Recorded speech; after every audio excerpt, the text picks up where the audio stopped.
The spirit catches you and you fall down. When Leah was about 3 months old, her older sister Yer slammed the front door of the Lee's apartment. A few moments later, Leah's eyes rolled up, her arms jerked over her head, and she fainted. The Lees had little doubt what had happened. Despite the careful installation of Leah's soul during the hooplig ceremony, the noise of the door had been so profoundly frightening that her soul had fled her body and become lost. They recognized the resulting symptoms as qaug, which means, the spirit catches you and you fall down. The spirit referred to in this phrase is a soul-stealing dab, peg means to catch or hit, and qaug means to fall over with one's roots still in the ground, as grain might be beaten down by wind or rain. In Hmong English dictionaries, qaug is generally translated as epilepsy. It is an illness well known to the Hmong, who regard it with ambivalence. On the one hand, it is acknowledged to be a serious and potentially dangerous condition. Tony Coelho, who was Merced's congressman from 1979 to 1989, is an epileptic. Coelho is a popular figure among the Hmong, and a few years ago, some local Hmong men were sufficiently concerned when they learned he suffered from qaug that they volunteered the services of a shaman at Sivneeb to perform a ceremony that would retrieve Coelho's errant soul. The Hmong leader to whom they made this proposition politely discouraged them, suspecting that Coelho, who is a Catholic of Portuguese descent, might not appreciate having chickens, and maybe a pig as well, sacrificed on his behalf. On the other hand, the Hmong consider qaug to be an illness of some distinction. This fact might have surprised Tony Coelho no less than the dead chickens would have. Before he entered politics, Coelho planned to become a Jesuit priest, but was barred by a canon forbidding the ordination of epileptics. What was considered a disqualifying impairment by Coelho's church might have been seen by the Hmong as a sign that he was particularly fit for divine office. Hmong epileptics often become shamans. Their seizures are thought to be evidence that they have the power to perceive things other people cannot see, as well as facilitating their entry into trances, a prerequisite for their journeys into the realm of the unseen. The fact that they have been ill themselves gives them an intuitive sympathy for the suffering of others and lends them emotional credibility as healers. Becoming a Sivneeb is not a choice, it is a vocation. The calling is revealed when a person falls sick, either with qaug or with some other illness whose symptoms similarly include shivering and pain. An established Sivneeb, summoned to diagnose the problem, may conclude from these symptoms that the person, who is usually but not always male, has been chosen to be the host of a healing spirit, a Neeb. Sivneeb means, person with a healing spirit. It is an offer that the sick person cannot refuse, since if he rejects his vocation, he will die. In any case, few Hmong would choose to decline. Although shamanism is an arduous calling that requires years of training with a master in order to learn the ritual techniques and chants, it confers an enormous amount of social status in the community and publicly marks the Sivneeb as a person of high moral character, since a healing spirit would never choose a no-account host. Even if an epileptic turns out not to be elected to host a Neeb, his illness, with its thrilling aura of the supermundane, singles him out as a person of consequence in their attitude toward Leah's seizures. The Lees reflected this mixture of concern and pride. The Hmong are known for the gentleness with which they treat their children. Hugo Adolf Bernatzek, a German ethnographer who lived with the Hmong of Thailand for several years during the 1930s, wrote that the Hmong he had studied regarded a child as the most treasured possession a person can have. In Laos, a baby was never apart from its mother, sleeping in her arms all night and riding on her back all day. Small children were rarely abused. It was believed that a dab who witnessed mistreatment might take the child, assuming it was not wanted. The Hmong who live in the United States have continued to be unusually attentive parents. A study conducted at the University of Minnesota found Hmong infants in the first month of life to be less irritable and more securely attached to their mothers than Caucasian infants, a difference the researcher attributed to the fact that the Hmong mothers were, without exception, more sensitive, more accepting, and more responsive, as well as exquisitely attuned to their children's signals. Another study, conducted in Portland, Oregon, found that Hmong mothers held and touched their babies far more frequently than Caucasian mothers. In a third study, conducted at the Hennepin County Medical Center in Minnesota, a group among mothers of toddlers surpassed a group of Caucasian mothers of similar socioeconomic status. In every one of 14 categories selected from the Egeland Mother-Child Rating Scale, ranging from speed of responsiveness to fussing and crying to delight. Phua and Now Cao had nurtured Lia in typical Hmong fashion. On the Egeland scale, they would have scored especially high in delight, and they were naturally distressed to think that anything might compromise her health and happiness. They therefore hoped, at least most of the time, that the qaug could be healed. Yet they also considered the illness an honor. Janine Hilt, a social worker who knew the Lees well, told me they felt Lia was kind of an anointed one, like a member of royalty. She was a very special person in their culture because she had these spirits in her and she might grow up to be a shaman, and so sometimes their thinking was that this was not so much a medical problem as it was a blessing. Of the 40 or so American doctors, nurses, and Merced County Agency employees I spoke with who had dealt with Lia and her family, several had a vague idea that spirits were somehow involved, but Janine Hilt was the only one who had actually asked the Lees what they thought was the cause of their daughter's illness. Within the Lee family, in one of those unconscious processes of selection that are as mysterious as any other form of falling in love, it was obvious that Lia was her parents' favorite, the child they considered the most beautiful, the one who was most extravagantly hugged and kissed, the one who was dressed in the most exquisite garments, embroidered by Phua, wearing dime store glasses to work her almost microscopic stitches. Whether Lia occupied this position from the moment of her birth, whether it was a result of her spiritually distinguished illness, or whether it came from the special tenderness any parent feels for a sick child, is not a matter Phua and Now Cao wish, or are able, to analyze. One thing that is clear is that for many years the cost of that extra love was partially borne by her sister Yer. They blamed Yer for slamming the door, said Janine Hilt. I tried many times to explain that the door had nothing to do with it, but they didn't believe me. Lia's illness made them so sad that I think for a long time they treated Yer differently from their other children. During the next few months of her life, Lia had at least 20 more seizures. On 2 occasions, Phua and Now Cao were worried enough to carry her in their arms to the emergency room at Merced Community Medical Center, which was 3 blocks from their apartment. Like most Hmong refugees, they had their doubts about the efficacy of Western medical techniques. However, when they were living in the Mae Jerim refugee camp in Thailand, their only surviving son, Chang, and 3 of their 6 surviving daughters, Go, May, and Tru, had been seriously ill. Go died. They took Chang, May, and Tru to the camp hospital. Chang and May recovered rapidly, and Tru was sent to another, larger hospital, where she eventually recovered as well. The Lees also concurrently addressed the possible spiritual origins of their children's illnesses by moving to a new hut. A dead person had been buried beneath their old one, and his soul might have wished to harm the new residents.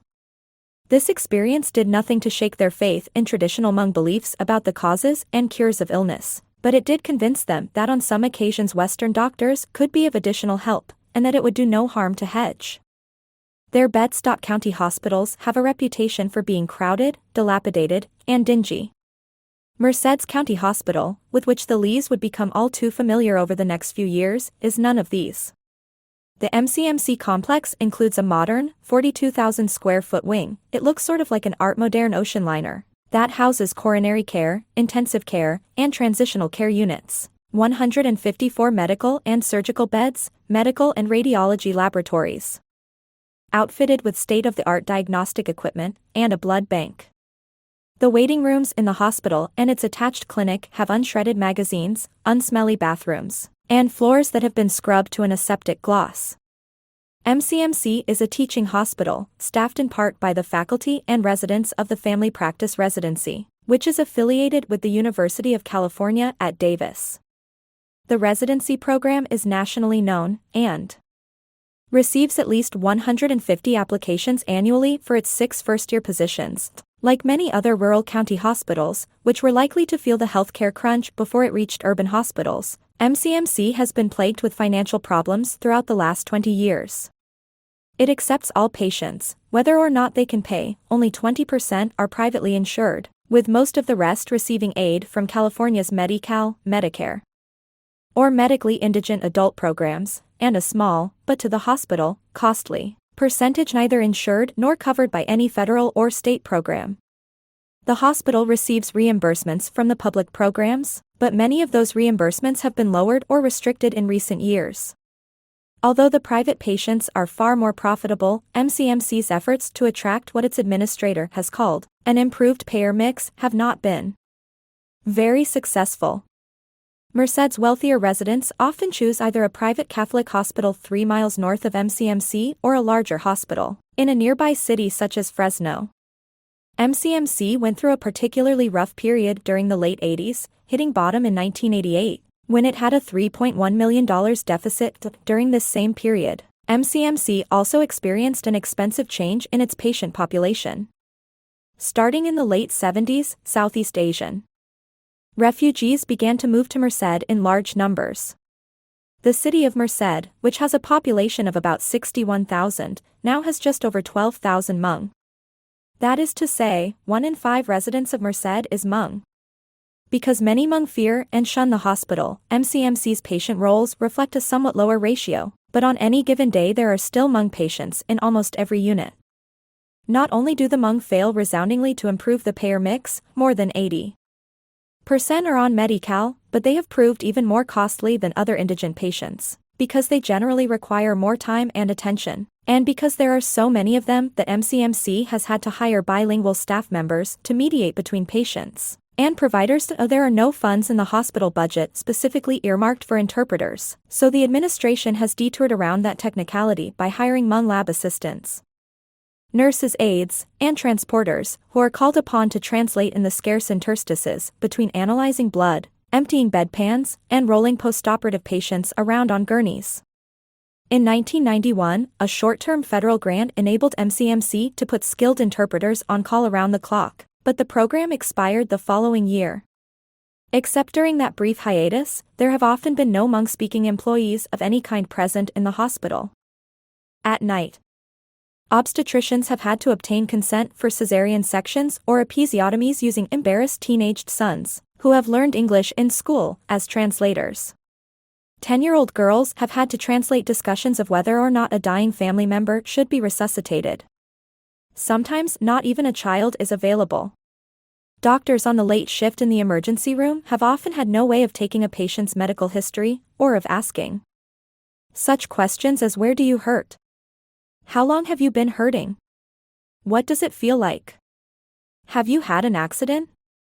Have you vomited? Have you had a fever? Have you lost consciousness? Are you pregnant? Have you taken any medications? Are you allergic to any medications?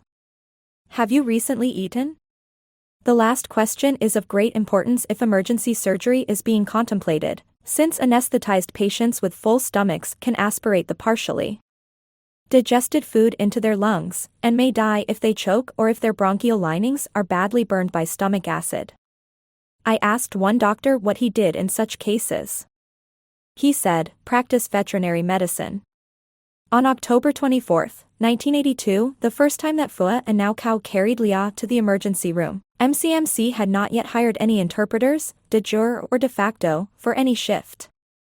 At that time, the only hospital employee who sometimes translated for Hmong patients was a janitor, a Laotian immigrant fluent in his own language, Lao, which few Hmong understand, halting in Hmong, and even more halting in English. On that day either the janitor was unavailable or the emergency room staff didn't think of calling him. The resident on duty practiced veterinary medicine. Phua and now Qaug had no way of explaining what had happened, since Leah's seizures had stopped by the time they reached the hospital. Her only obvious symptoms were a cough and a congested chest. The resident ordered an X-ray, which led the radiologist to conclude that Leah had early bronchopneumonia or tracheobronchitis. As he had no way of knowing that the bronchial congestion was probably caused by aspiration of saliva or vomit during her seizure, a common problem for epileptics, she was routinely dismissed with a prescription for ampicillin, an antibiotic. Her emergency room registration record lists her father's last name as Yang, her mother's maiden name as Phua, and her primary spoken language as a Hmong. When Lia was discharged, now qaug, who knows the alphabet but does not speak or read English, signed a piece of paper that said, "I hereby acknowledge receipt of the instructions indicated above, to wit, take ampicillin as directed. Vaporizer at cribside. Clinic reached as needed 383 to 7,007 10 days. The 10 days meant that now qaug was supposed to call the family practice center in 10 days for a follow-up appointment. Not surprisingly, since he had no idea what he had agreed to, he didn't. But when Lia had another bad seizure on November 11th, he and Phu carried her to the emergency room again, where the same scene was repeated, and the same misdiagnosis made on March 3, 1983, Phu and now qaug carried Lia to the emergency room a third time. On this occasion, 3 circumstances were different. Lia was still seizing when they arrived, they were accompanied by a cousin who spoke some English, and one of the doctors on duty was a family practice resident named Dan Murphy. Of all the doctors who have worked at MCMC, Dan Murphy is generally acknowledged to be the one most interested in and knowledgeable about the Hmong. At that time, he had been living in Merced for only 7 months, so his interest still exceeded his knowledge. When he and his wife, Cindy, moved to Merced, they had never heard the word Hmong. Several years later, Cindy was teaching English to Hmong adults and Dan was inviting Hmong leaders to the hospital to tell the residents about their experiences as refugees. Most important, the Murphys counted a Hmong family, the Xiong's, among their closest friends. When one of the Xiong daughters wanted to spend the summer working in Yosemite National Park, Charlie Xiong, her father, initially refused because he was afraid she might get eaten by a lion. Dan personally escorted Charlie to Yosemite to verify the absence of lions, and persuaded him the job would do his daughter good. 4 months later, Charlie was killed in an automobile accident. Cindy Murphy arranged the funeral, calling around until she found a funeral parlor that was willing to accommodate 3 days of incense burning, drum beating, and quiche playing. She also bought several live chickens, which were sacrificed in the parking lot of the funeral parlor, as well as a calf and a pig, which were sacrificed elsewhere.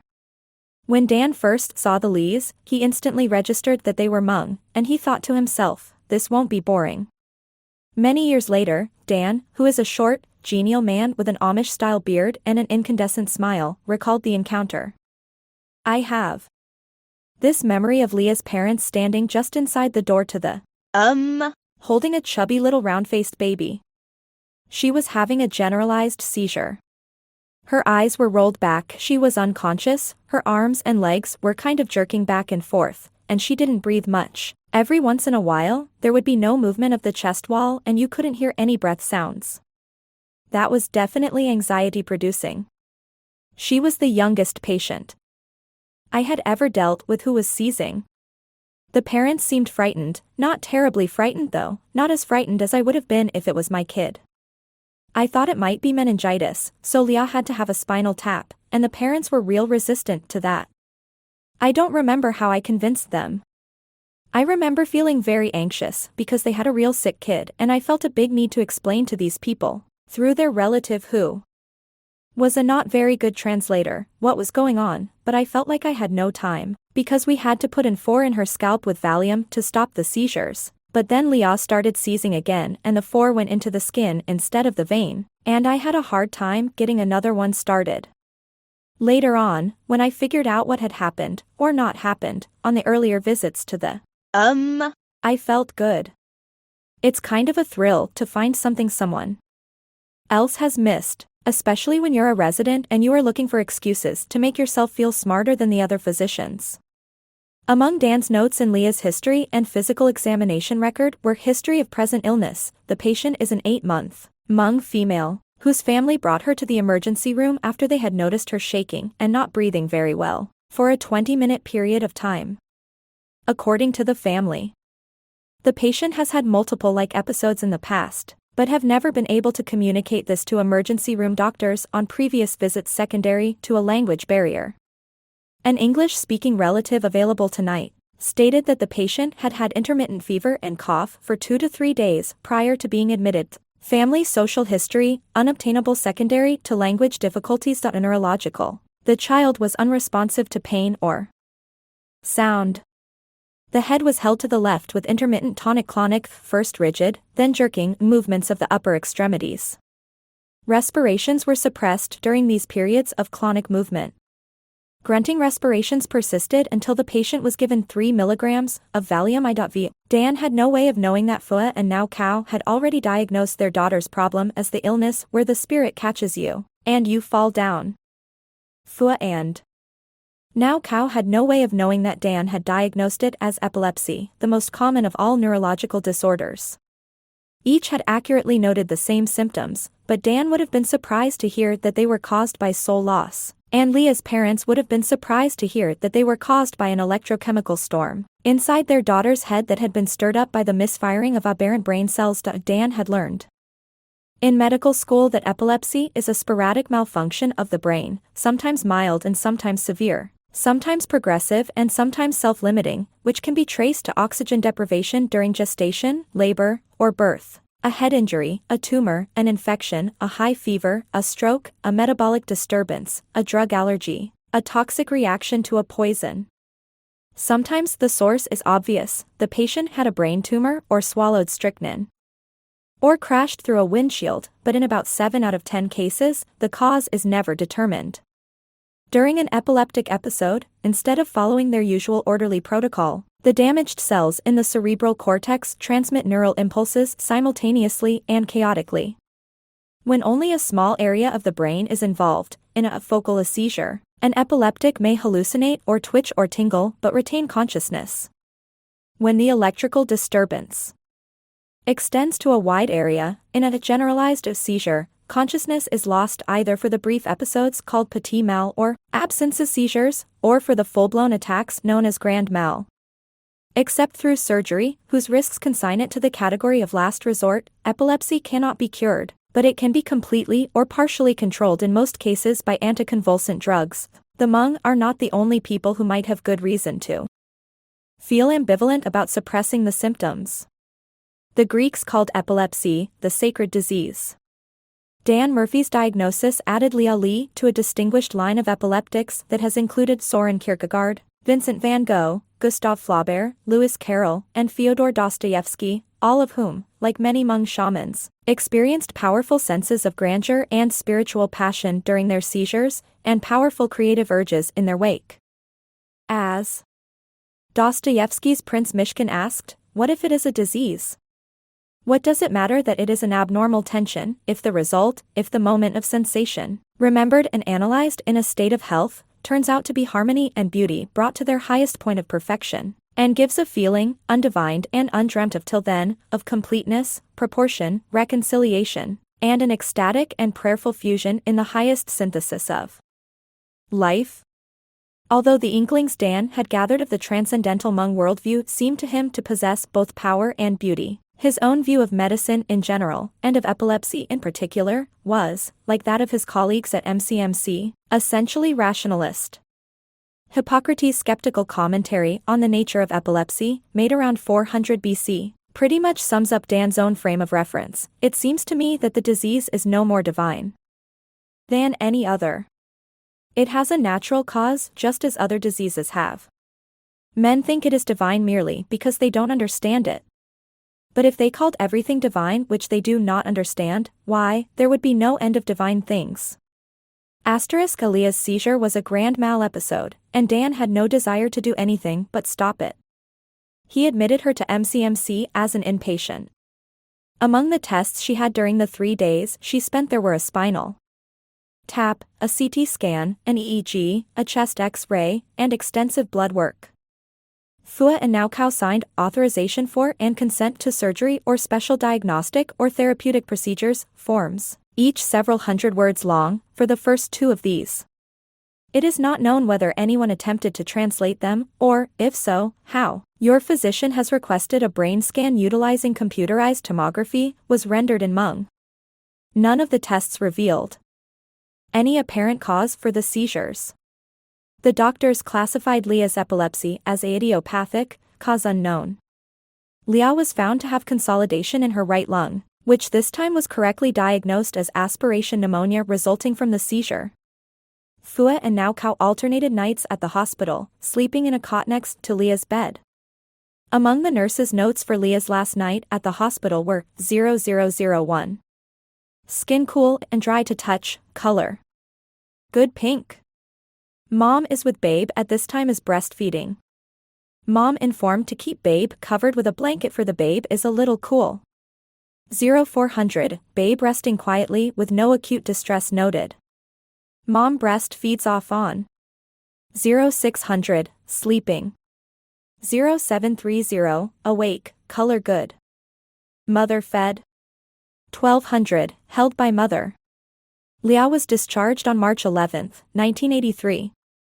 Her parents were instructed, via an English-speaking relative, to give her 250 milligrams of ampicillin twice a day, to clear up her aspiration pneumonia, and 20 milligrams of dilantin elixir, an anticonvulsant, twice a day, to suppress any further grand mal seizures.